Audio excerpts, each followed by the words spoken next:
Wildlife conservation, as tough and demanding as it is, has in recent years received a quite number of women who are equal to the task, just like male. We have seen women joining units such as anti-poaching, research, animal handling, and some leading conservation organizations. They are doing well in their chosen fields, and some can be mistaken to be males. With passion and dedication, nothing is going to stop women breaking any available stereotype to advance their capabilities and determination in giving it all in their chosen field.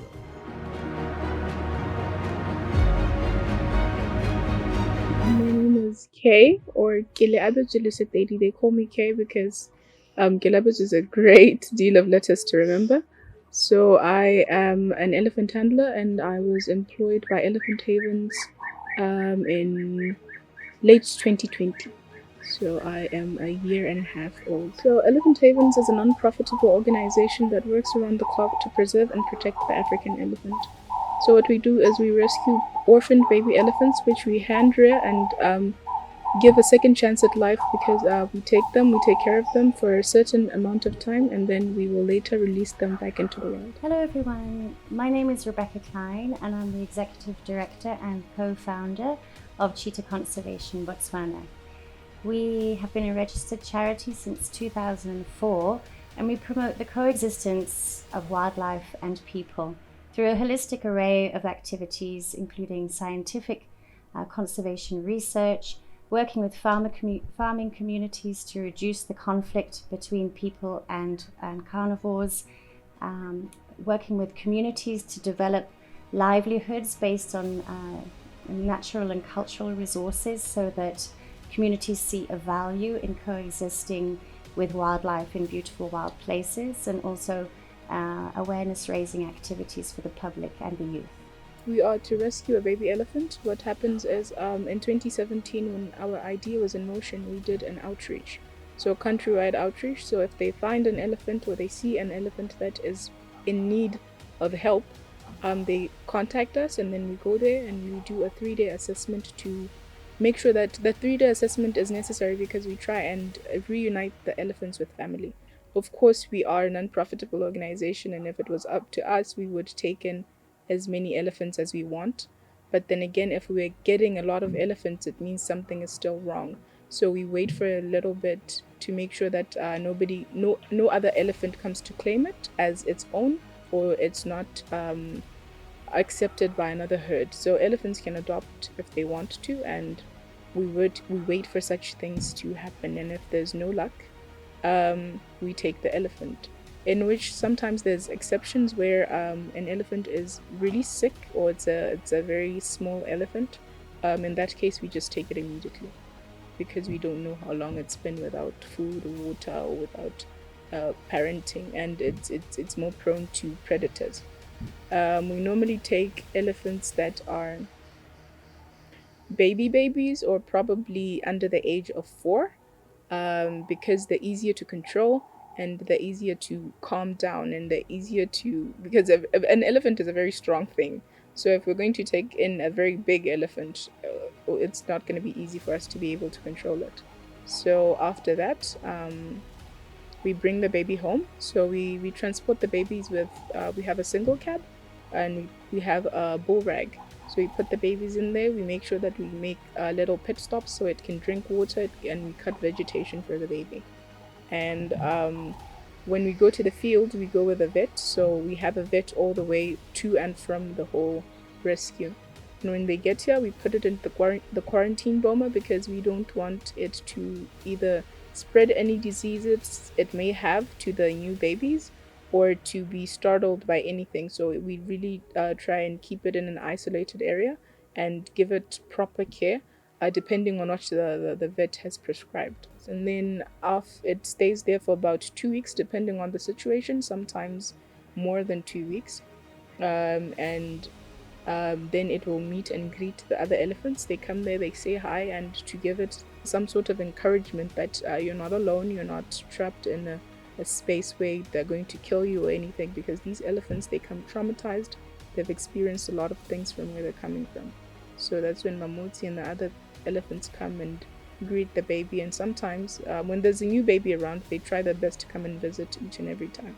I was lucky as a child to know what I wanted to do with my life, which I always feel very fortunate about because there's so many choices in this world. I just really fell in love with nature at a very young age, and I just felt at one with nature. I felt whole when I was in a natural environment, and when I would be in more of an urban environment, I would feel sort of out of place, like it wasn't feeding my soul in the same way. I think part of that was I'm originally from England, but due to my parents' careers, I grew up in Africa and Asia and the Caribbean, so a lot of wild places. And then I would go back to the UK and I would see how developed it was. I would feel like, where's all the wildlife, and I would notice the difference there.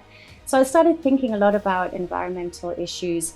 That grew, and as a young teenager, I became very concerned about the world and the loss of wildlife, the loss of ecosystems, and so I knew very early on that committing my life to wildlife conservation was what I wanted to do, and I particularly felt motivated to support those species, those that we're nearly losing, those endangered species.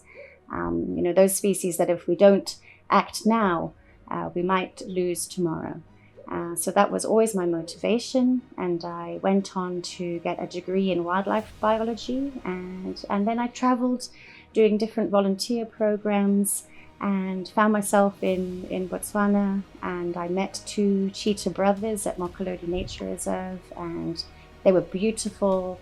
I fell in love with them because they're an incredibly beautiful species, and they seemed to love me, but because I fed them.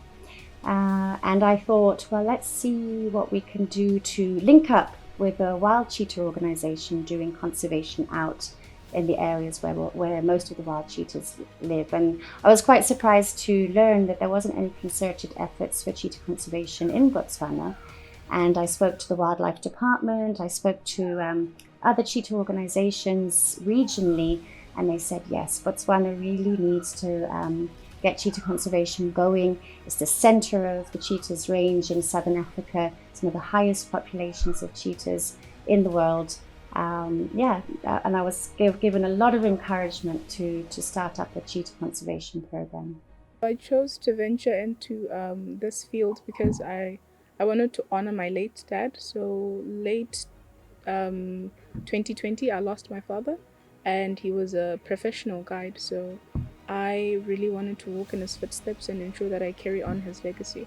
And the other thing is, even as a child, I was very good with animals. I was a pet lover, and my dad used to joke that I was some sort of dog whisperer or animal whisperer because every animal liked me or was very kind to me for some reason. So I just assumed that I would do great in this field. A lot of my work is involved in managing and overseeing the work that we're doing, primarily in the Khensi district where most of our field staff are based. I have to oversee the administration, I have to oversee the finances, the operations, and the projects on the ground as well. And so the day can vary a lot. One of my main things I'm responsible now is raising the money for the organization. We're a charitable organization. We rely almost 100% on donor funds and conservation grants. And so I do spend a lot of time writing fundraising proposals, reports, donor engagement, and trying to find new ways of engaging money for cheetahs and the Kalahari and the communities that live within, which is very, very inspiring, because when you do see that support coming in and you know that it's financing the work that we do on the ground, I do enjoy that part of it. My everyday has changed a lot from the very beginning. In the very beginning, I was in the field, I was driving around, I was tracking, spore tracking, counting footprints on sandy roads to count how much wildlife was around, radio tracking, collared cheetahs, going out to communities doing questionnaires, etc. Of course, all those more exciting elements of the work are now done by our field staff. and I'm sort of more the manager of the organization. I would not say it's an easy thing to work with baby elephants, but then again, I wouldn't say it's a hard thing to work with elephants. It really needs you to have the right passion and the right drive, and to really be committed to doing it. Because sometimes, of course, as a human being, you're going to get tired, but it's the love and the passion that drives you through. And there's certain times when we have to have sleepless nights. When we rescue a baby, it's not easy. You have to administer certain things through IV. It's a moving elephant. You've been at work since morning, and you have to miss or to sacrifice sleep. But with the love of saving a life, because it's very important to me that we save the lives of these elephants, with the love that we have to just soldier through or soldier on until the baby's A-okay. Society's perception of me being a woman and leading such a big organization, I mean, I will say that I haven't found that to be negative in any way. I mean, with all of the different groups and stakeholders that I've worked with in almost 20 years of working with cheetah conservation, I feel I have been respected and appreciated for the work that I'm doing. I mean, sometimes, you can tell that maybe people might expect you have certain expectations because you're a woman. But I think once they start to work with you and they realize, what you know about the subject that you're focusing on, I would say that, people give you the respect that you deserve. And I have found that from, internationally, also nationally, with government, in communities, and throughout all of our stakeholders, I have felt respected as a woman. So I feel like I've been very lucky in that way. I mean, in some, certain perhaps kind of more rural areas, where people might not be used to, say, a woman, coming along driving a 4x4, asking how they're doing their farming, people will be like, well, that's not your expertise, or, might be surprised that you're a female doing those things. But again, I think once they get to know you, your gender sort of falls away, if you know what I mean. And I've always kind of joked, well, if you can't get through to the men, then you can always get through to the women. And there's a lot of women out there you can connect with. So, rather than fight an uphill battle, I will go to the women and engage with them. But yeah, overall, I've found it to be a positive experience overall being a woman in conservation. I do get positive responses. I do get negative responses. A lot of people think that working with elephants or being an elephant handler is things that should be done by white people. A lot of people feel like we're interfering with nature. But then again, they must understand that we're trying to contribute positively to the environment with saving the lives of these elephants. One may say, why don't you just let nature take its course? Of course, it's okay to let nature take its course, but looking at the numbers that we're experiencing right now, the elephants are dying in very large numbers, and we really need to take care of them because we want our children and our great-grandchildren to be able to experience having to see an elephant or being with an elephant and touching it and so forth. A lot of conservation organizations have come and gone, and so in some communities it's taken us time for them to trust that we're here for the long term. And also, often people will perceive you as a wildlife conservation organization. Why are you getting involved in community development, for example, and you're focused on the wildlife? All you care about is the wildlife, wildlife conservation organizations. But of course, conservation can only happen when it's done hand in hand with communities. Protected areas, national parks and game reserves aren't large enough to conserve adequate numbers of all of the incredible species that Botswana has for the long term, especially species like cheetahs and wild dogs that are naturally very low density animals, and they're wide ranging, so they need large areas to have enough numbers.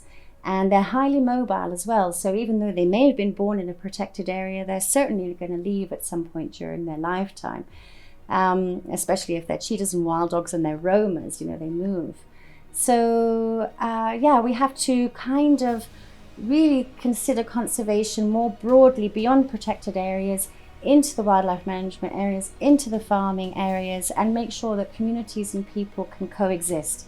And that's the future for wildlife conservation worldwide, really, and particularly in Botswana as well. As a semi-arid country, particularly in the western areas of Botswana, wildlife needs to be able to move, to follow resources, to follow the water, to follow the grazing. Every year you'll find antelope species moving out of the Central Kalahari Game Reserve, moving southwest towards the Chwele area, which is sort of just west of Hukunsi. And so they're not confined to the protected areas. They're moving throughout, and they're passing through farmlands, they're passing through community areas. My take on poaching and killing of elephants by farmers is that I really feel like something is wrong in the country that we live in, or in the world that we live in, to be honest, because it really means that there is the information or the education that we're trying to relate to people is not reaching where we want it to reach. You will find that a poacher is poaching an elephant because they want quick bucks.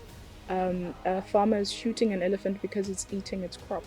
When it's an elephant, of course they're eating your crop, and I know how hard it is to have to go through the whole plowing season thing, and then when it's time for you to get your food, I always refer to elephants as people, I apologize.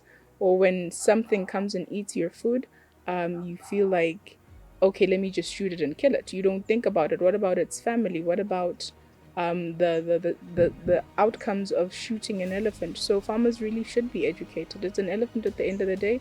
It doesn't know right from wrong. It sees crop, it eats.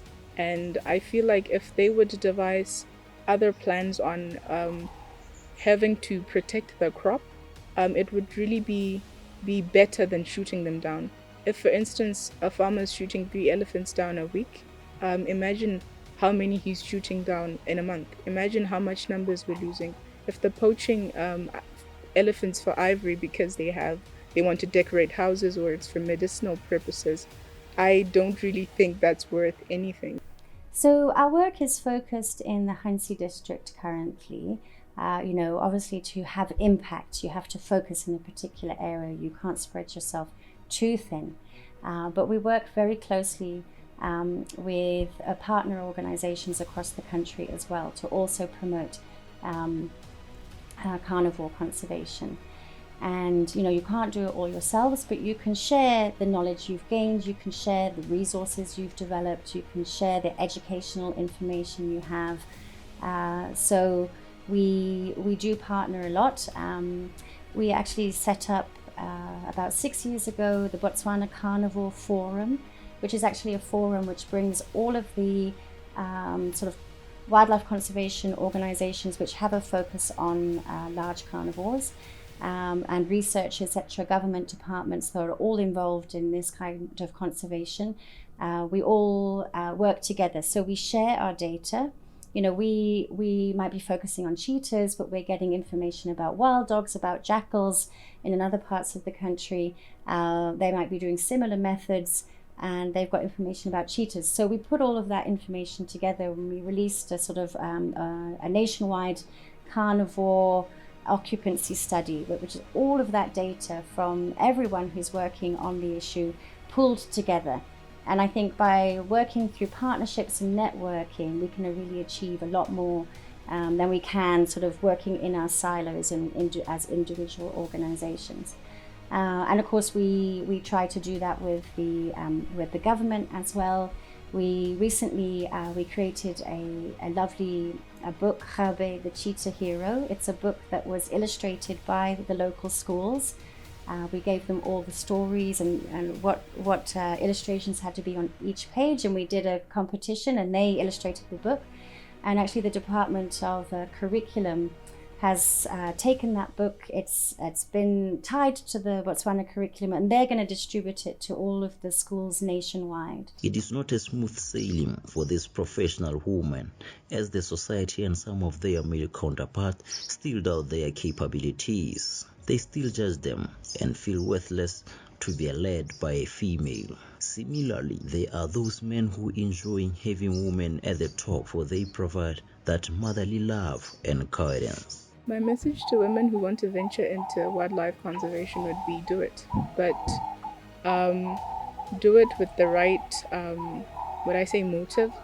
Do it with the right passion, and make sure that you're willing to work, you're willing to get your hands dirty, because a male dominated space is not really easy to work in, because you go there, they think, okay, she's a female, she's definitely going to fail.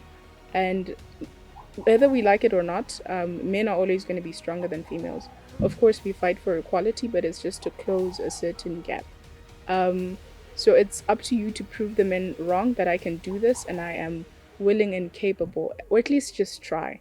Don't be the crybaby. Don't be, oh my God, it's so heavy. No, you shouldn't really do that. You should always try your best to prove them wrong. I mean, it can be challenging in some circumstances to be a woman in a male-dominated field. I mean, I was lucky growing up myself. I think it depends on your female role models. My mother was an extremely powerful woman. She did grow up in a time where women didn't really have equality. They were expected to, be nurses and teachers and mothers and things like that, and which infuriated my mother. She was determined that women would have power and strength and do all the things that men could do. She had a very hard upbringing. World War II in Europe, she lost her family and everything, so she was kind of alone with her sister in the world, and she was so strong, and she made a great life for herself. And she would say, I'm going to travel the world, and they'd be like, no one ever travels the world from this small village. And she was like, I'm going to do it, and she did it. And so she was very empowering to me. Like I never really grew up with the feeling that I was lesser or I would have a harder time because I was female. And I think because I had her behind me all of the way. And I mean, I was also, lucky. I did my last couple of years of schooling in the UK and my university in the UK. And, gender equality there is very strong and very pushed. So, never really felt that it was a hindrance. And then coming over to Botswana, I have to say, I also very much felt respected. So, I haven't found it a barrier. And where it has potentially been a barrier, I've had the strength of confidence in myself as a woman to push past that, knowing and believing in myself that I know what I'm talking about. I am an expert in my field. Even if people judge me for being female or judge me for being short or judge me for any of the things about me,